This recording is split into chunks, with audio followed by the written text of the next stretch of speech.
जी part 2 start हो गया जी, please. Part 2 start होने के दरमियान में भी ढेर सारा बोल लेते हैं आप लोग। पेज 512 पे आए, पास पेपर 11 का 3 देखें।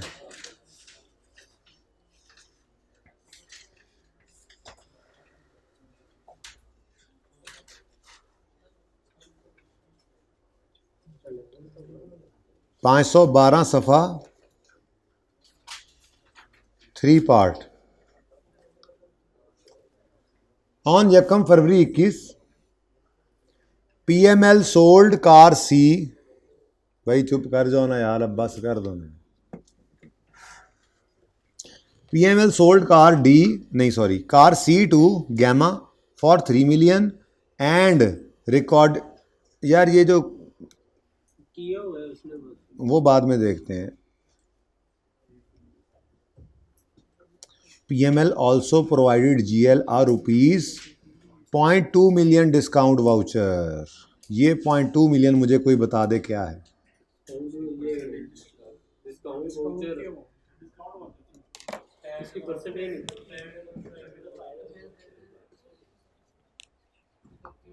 इस फॉर्मूला में ये कौन सी फिगर है? 50 इंटू 30,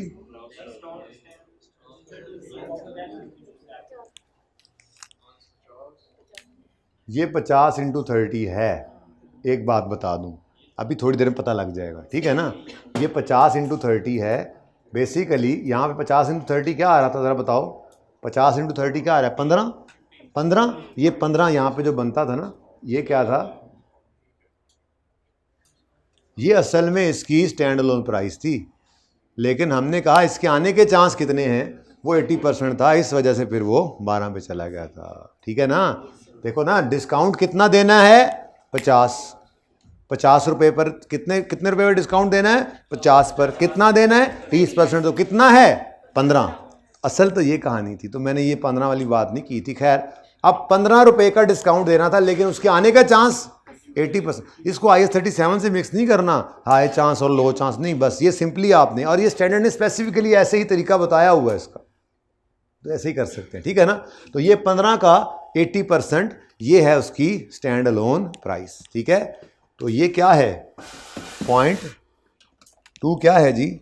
ये हमारी एग्जाम्पल वाला 15 है, ओके, और सही है। अच्छा, ये उसने निकाल के दे दिया हुआ है। PML also provided GL a 0.2 million discount voucher for any future purchase of spare parts within 1 year. There is 80% likelihood that GL will redeem the discount voucher and will purchase spare parts within 1 year. तो ये है 80%, अब जो इस तरह से लगा हुआ था, और ठीक है। चलिए, अच्छा जी, आगे पढ़ते हैं। PML normally sells car D and annual maintenance, sorry ऊपर आए, नीचे चला गया था मैं। By the end of year no spare parts were purchased by GL। PML normally sells car C for 3 million with no discount voucher. चलें जी, सबसे पहले तो अपना काम कर लें। कौन सा वाला जी? कार सी है, स्टैंड अलोन प्राइस जी। कितने की बेचते हैं कार सी ये लोग? 3 मिलियन की, और विदाउट डिस्काउंट वाउचर बेचते हैं, लेकिन हमने तो डिस्काउंट वाउचर दे बैठे हम। अब 0.5 ये उन्होंने निकाल कर दिया। 0.8 है, अच्छा 0.2 मिलियन, पक्की बात है। 0.2 मिलियन उन्होंने निकाल कर दे दिया हुआ है, ठीक है जी। इसके ऊपर ये मैंने इसलिए ब्रैकेट बंद कर दी कि आपको लगे पता कि ये वो वाला, ठीक है ना। इनटू जी 0.16, ये आपने निकाला, ठीक है। लेकिन सॉरी, मैं भूल गया, 1 मिनट ज़रा मुझे वेट करना चाहिए था। पिछले सवाल जैसी रेपिटिशन तो ना हुई, फिर आपको तो भूल जाएगा पिछले में क्या किया था। मैंने कहा था जी ये 3 है और कुछ नहीं बताया हुआ, और फिर ट्रांजैक्शन प्राइस है, उसमें यहाँ पर 3 ही आ जाता है, बस ये याद रख लो। 3 + 0 लिखने की भी कोई ज़रूरत नहीं है, वर्किंग है अपनी आप भी, ठीक है ना। मतलब मैंने बताया था कि इसका मतलब है 3 + 0। कार बेची है 3 मिलियन की और सिफर में डिस्काउंट वाउचर बेचा है। ओके, अच्छा जी, चलें जी, अब यहाँ से आगे मजबूरी ये है, अब हमें वाउचर की स्टैंड अलोन प्राइस निकालनी है। बताओ। 0.16 टोटल 3.16, ये कर लोगे? 3 × 3/3.16 2.85.15। आपने तो नहीं याद कराना, मैं खुद ही याद कर लेता हूँ। एंट्रीज करते हो मुझे सिर्फ जो चाहिए वो मैंने यहाँ पे लिख दी, ठीक है।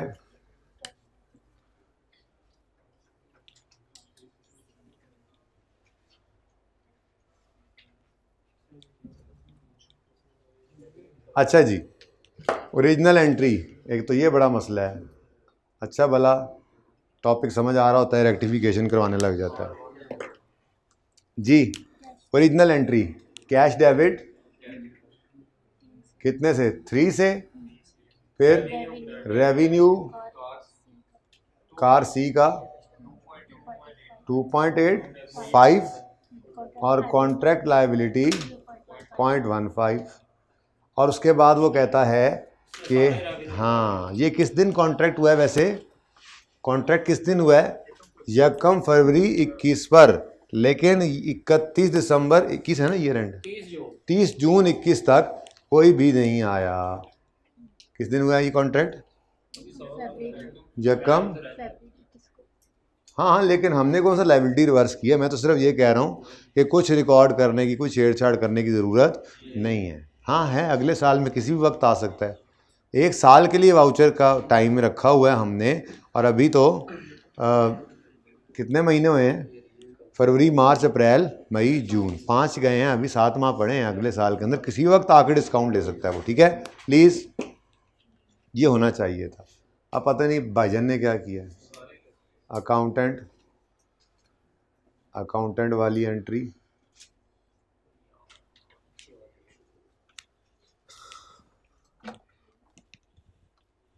जी। sold car C to Gamma for 30 and recorded the entire amount as revenue. Cash debit, revenue credit.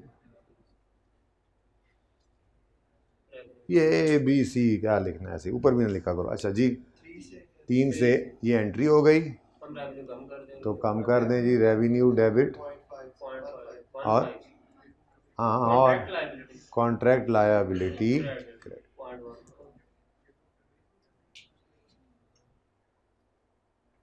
नहीं, 1 फरवरी को नहीं किया था, ईयर एंड के ऊपर आके हमने ये चीज़ सही की होगी। उन्होंने उस दिन ही ये एंट्री कर ली होगी, सही कर लिया। फिर हमने कर लिया तो क्या हो गया? फिर कर लिया तो हम तो ईयर एंड के ऊपर यही तो एडजस्टमेंट्स कर रहे हैं। कर लिया उसने, बेशक उसने उसी दिन किया, जिस दिन मर्जी करवाओ उससे, हमने सही कर दिया। ठीक है जी। नहीं नहीं, बहुत काम है बेटा अभी।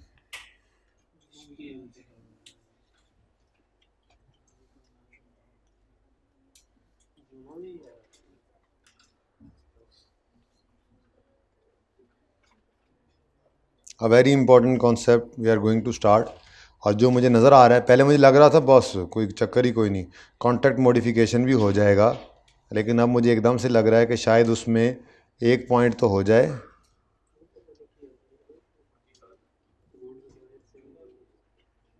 जी जी, जुमा है, अभी 1 बजे हैं, 1:20 के ऊपर जुमे के लिए हर जुमे पे छुट्टी होती है। 1:15 पे कर दूंगा, लेकिन खामोशी से बैठे, 1:15 तक तो बैठे ना, वरना जाएं। अपलोड होता है लेक्चर आजकल, कोई मसला नहीं। आधी क्लास वैसे भी चली गई, बाकी आधी भी चली जाए तो क्या हो जाएगा? आमिर तो है ना।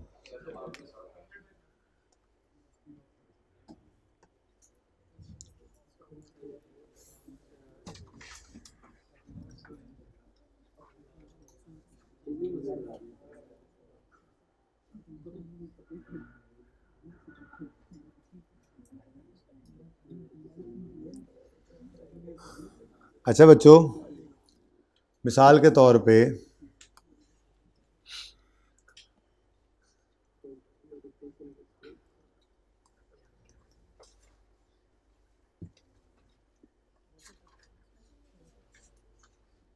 क्या नाम है, ज़करिया भाई लाहौर में रहते हैं, ठीक है जी, और मुल्तान, अब मोटरवे बन गई है ना, मुल्तान में एक ओवरहेड ब्रिज का टेंडर आया है और ये शबासी साहब आए हैं ना, तो पुल बना दो, पुल बना दो, घर भी वजीफा। तो शहबाज की तो प्रवास से भाई नहीं है, ऐसे नहीं, ठीक है। अच्छा जी, ये मोटरवे जा रही, ठीक है जी। सुने, टेंडर आया, अब ज़करिया भाई यहाँ पर यही काम करते हैं, कॉन्ट्रैक्टर हैं, गवर्नमेंट कॉन्ट्रैक्टर हैं बड़े। तो इन्होंने सोचा कि जाकर इस कॉन्ट्रैक्ट की बिड में हिस्सा लेना चाहिए। तो इन्होंने अपनी गाड़ी निकाली, उस पर टायर लगाए और इस ये लाइट इस तरफ है ना, ठीक है, इधर से तो धुआं निकल रहा है, ठीक है, मतलब रुख इसका किधर है, मुल्तान की तरफ। सुन लो ना प्लीज़ प्लीज़। अब रास्ते में जाने का पेट्रोल लगेगा कि नहीं लगेगा, टोल्स लगेंगे, पेट्रोल जी, टोल्स लगेंगे एटसेट्रा, यानी ट्रैवलिंग का खर्चा आएगा, ठीक है जी।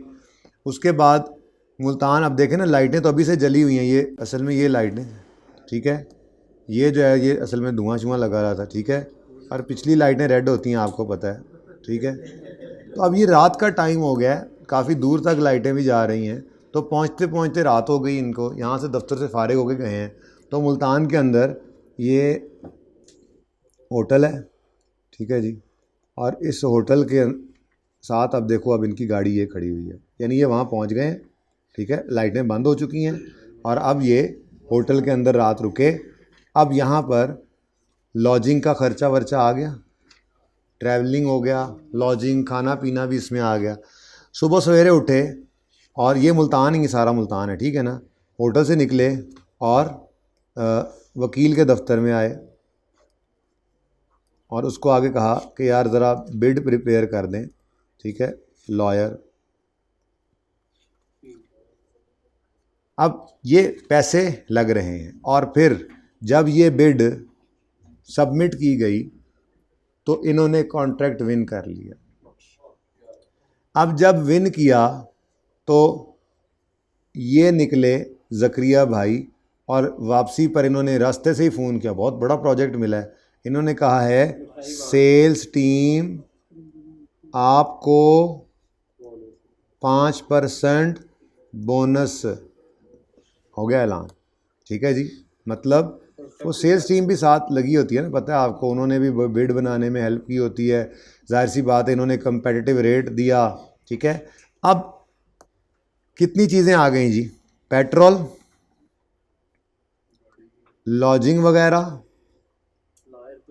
लॉयर फी और बोनस, ठीक है जी।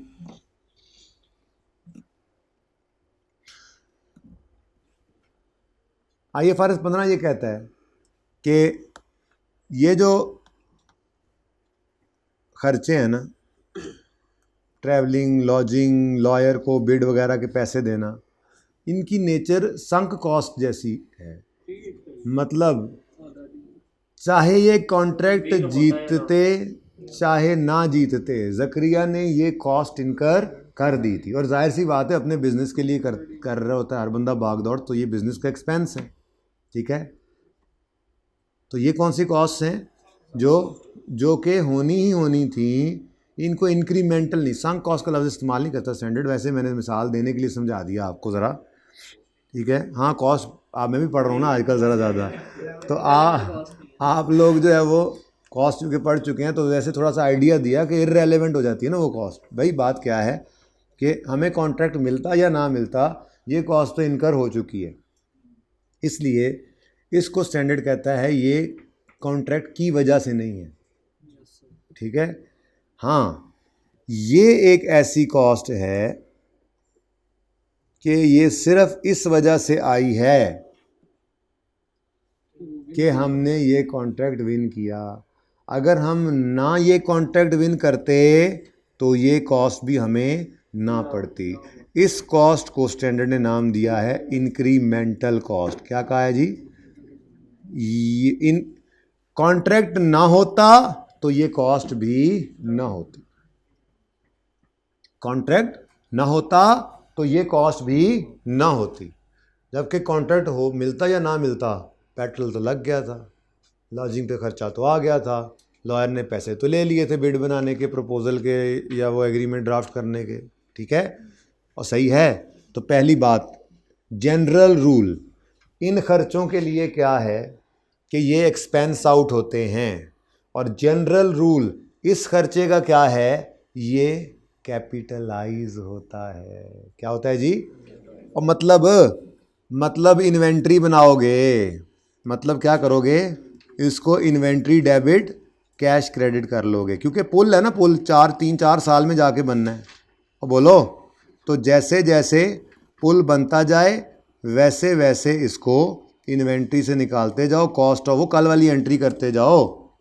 कल वाली एंट्री क्या थी? इन्वेंट्री डेबिट कैश क्रेडिट, और फिर कॉस्ट ऑफ वो सेल की एंट्री होती है, वो डाटा नहीं है, मतलब ठीक है, साथ साथ रेवेन्यू रिकॉर्ड कर रहा होगा, वो कैश आ गया अगर हुकूमत से, साथ साथ पैसे भी आते रहते हैं, ठीक है। और भाई हुकूमत की ज़मीन पे पुल बना रहे हैं जी, ओवर टाइम ही है, साथ साथ बनाते जा रहे हैं, पुल बनता जा रहा है। आज बगा दें किसी और से बनवा लें तो उतना तो नहीं गई है ना, वो तो बिल्कुल सिंपल सी एग्जांपल है, ठीक है।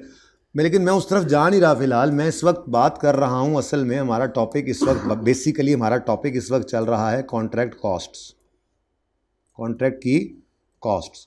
तो दो तरह की कॉस्ट्स हमें नज़र आई हैं। पहली वो जो होनी ही होनी थी, चाहे कॉन्ट्रैक्ट बिफोर आफ्टर ना कहा करो, होनी ही होनी थी, चाहे कॉन्ट्रैक्ट विन करते चाहे ना करते, ठीक है। और ये एक कॉस्ट ऐसी है जो विन करने की वजह से पड़ी। अभी कॉन्ट्रैक्ट फुलफिल करना तो बात की बात है, वो कॉस्ट अलग पड़ेंगी, वो फिर work in progress, capital work in progress debit करते जाओगे, जितना मटेरियल लगाओगे, लेबर लगाओगे, ओवरहेड लगाओगे, वो पुल अलग बनाना है अभी, उसको तो कॉस्ट टू फुलफिल कहते हैं, वो तो कल बात करेंगे। अभी हम बात क्या कर रहे हैं, कॉन्ट्रैक्ट कॉस्ट के अंदर, कॉन्ट्रैक्ट कॉस्ट के अंदर अभी कॉस्ट टू ऑब्टेन की बात की है। ये कॉस्ट टू ऑब्टेन कॉन्ट्रैक्ट हैं, ये दोनों नस्ल की कॉस्ट जो है ये कॉस्ट टू ऑब्टेन कॉन्ट्रैक्ट हैं, लेकिन इनमें से एक ऐसी है नस्ल है जो होनी ही होनी थी, चाहे ऑब्टेन करते चाहे ना करते, लेकिन खर्च तो इसीलिए किए ना कि ऑब्टेन करें। तो ये क्या है? Cost to obtain. ये भी क्या है? कॉस्ट टू ऑब्टेन ही। ये कॉस्ट टू फुलफिल नहीं है, लेकिन ये इंक्रीमेंटल है, कॉन्ट्रैक्ट की वजह से पड़ी, और ये संक कॉस्ट टाइप थी, ये तो पढ़नी ही पढ़नी थी। ट्रीटमेंट डिफरेंट है, दोनों का ट्रीटमेंट डिफरेंट है। अगर कॉन्ट्रैक्ट 4-5 साल के अरसे पे चलना है तो ये जैसे ही हो जाए इनको एक्सपेंस आउट करें और इसको क्या कर दें? कैपिटलाइज, ठीक है। तो कॉस्ट ऑफ रेवेन्यू डेबिट और इन्वेंट्री क्रेडिट कर देंगे आप। जैसे जैसे ये पीओ सेटिस्फाई होती जाएगी, रेवेन्यू रिकॉर्ड करते जाओगे, ये भी कॉस्ट ऑफ रेवेन्यू बनाते जाओगे, ओके। यानी इसको एकदम से एक्सपेंस नहीं करना, मैचिंग कॉन्सेप्ट, ठीक है। अगली बात, अगर ये पुल ज़करिया ने बना ही 6-7 महीने में देना है, बोलो, तो फिर एक्सपेंस ही कर लो, और फिर तुक बनती है एसेट बना के आहिस्ता आहिस्ता, कितना आहिस्ता आहिस्ता, हर साल आहिस्ता आहिस्ता, साल ही एक है। इसका मतलब जनरल रूल क्या है कॉन्ट्रैक्ट कॉस्ट में? कॉन्ट्रैक्ट कॉस्ट में इंक्रीमेंटल कॉस्ट का जनरल रूल क्या है? ये कैपिटलाइज करनी है, और जैसे जैसे रेवेन्यू रिकॉर्ड करना है वैसे वैसे इसको एक्सपेंस बनाना है, ठीक है। ये जनरल रूल। और इन कॉस्ट का जनरल रूल क्या है? जैसे ही इनकर हो एक्सपेंस आउट कर दो, ये जनरल रूल याद रहेगा। अब एक्सेप्शन आई। एक्सेप्शन इसकी क्या है कि अगर कॉन्ट्रैक्ट ही 1 साल से कम का है तो फिर एसेट बना के एक्सपेंस बनाना मतलब यही है, सीधा एक्सपेंस में ही डालो। बात समझ आई? ठीक है। और यहां पे भी एक्सेप्शन है। वो क्या है कि अगर इनमें से कोई कॉस्ट सेलर कहे कि मैं आपको रीइंबर्स करूंगा, हुकूमत मुल्तान ने कहा कि आप हमारे पास आए, हमारे मेहमान थे, आप होटल में रहे, हमें बिल्कुल चंगा नहीं लगा, ठीक है, तो हमने आपके लिए इस एक्सपेंस की रीइंबर्समेंट कर दी है, ठीक है। तो अगर इनमें से कोई खर्चा ये एक्सपेक्टेड हो टू बी रीइंबर्स्ड, तो फिर इनको भी एसेट बना लेना है और आहिस्ता आहिस्ता एक्सपेंस आउट करना है लाइक दिस। तो ये ज़रा थोड़ा सा घुमाने वाली बात है, लेकिन सिंपल है, सिंपल ही रखो। देखो कैसे इंक्रीमेंटल कॉन्ट्रैक्ट कॉस्ट में कॉस्ट टू ऑब्टेन पे हम चल रहे हैं, कॉस्ट टू फुलफिल कल करेंगे अभी। तो contract cost, incremental cost general rule capitalize होगी और Aahista Aahista cost of revenue expense बनाएंगे, ठीक है, over the life of contract, ठीक है। लेकिन एक्सेप्शन क्या है, अगर कॉन्ट्रैक्ट ही 1 साल का है तो फिर कोई एसेट नहीं बनाना, एक्सपेंस आउट, डन, साइड पे। ये वाली cost general rule expense out करना है, जनरल रूल एक्सपेंस आउट करना है, लेकिन इनमें से अगर कोई expected to be reimbursed by seller हो तो फिर उसको भी क्या बना लेना है, एसेट, ठीक है। अब चूंकि जो मैं चुनाचे आपको मैं होमवर्क लिख के दे रहा हूँ, कुछ चीज़ें जो मैंने करवानी थी वो आपने देखनी है, और कल इंशाल्लाह टाइम से इसलिए आइएगा कि ये मुश्किल कॉन्सेप्ट है और मैंने 7:15 तक इसको शुरू कर देना है इंशाल्लाह, ठीक है ना। हिम्मत करके आना है आप लोगों ने। तो लिखें, एक तो आप लोग ने ये एग्जाम्पल जहाँ पे मैं आया बैठा था ना, एक तो आपने ये एग्जाम्पल करनी थी। इधर देखें, आसान होगी इंशाल्लाह, बात मुश्किल नहीं होगी, मैं बहरहाल करवाऊँगा। मैं बस आपने इतनी सी बात, ये टॉपिक इतना सही, ये जो कॉस्ट टू ऑब्टेन है ना, ये इतना सही है। इंक्रीमेंटल है तो जनरल रूल एसेट, लेकिन अगर साल से कम ही हो तो एक्सपेंस बना लो। और दूसरी वाली जो छोटी मोटी कॉस्ट हैं वो जनरल रूल एक्सपेंस, लेकिन अगर एक्सपेक्टेड टू बी रीइंबर्स्ड है तो एसेट, ठीक है। ये जहन में अगर बात बैठ गई है ना तो फिर अल्लाह ने चाहा तो कोई मसला नहीं होने वाला, ठीक है। एग्जाम्पल 18 आपने करनी है पेज 497 पे। एग्जाम्पल 18 पेज 497 पे।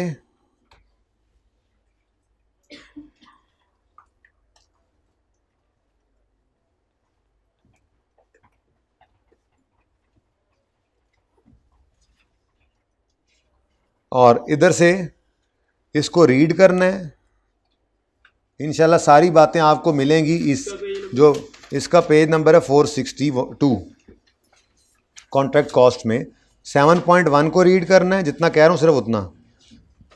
ये तीनों पैरास, ये जो बातें की है मैंने इसी के अंदर है, बल्कि एक चौथा भी इधर होना है, ठहरो, ये 94, ये चारों बातें मैंने आपके साथ ज़बानी की हैं उस तस्वीर को बना के, इंशाल्लाह सब समझ आएगा, ठीक है। उसके साथ ही ये एग्जाम्पल और ये एग्जाम्पल, ये दोनों भी होमवर्क में, ठीक है जी, जी इसी पेज के ऊपर, ठीक है बच्चों। अब विद हैवी हार्ट मैं इस क्लास को क्लोज कर रहा हूँ, तो सुबह फिर इंशाल्लाह, क्योंकि अब दोबारा असल में मिलना होता है ना नमाज के बाद, थोड़ा दिल लगा रहता है मेरा, तो इंशाल्लाह फिर सुबह 7:15 बजे होगी मुलाकात। अल्लाह हाफ़िज़।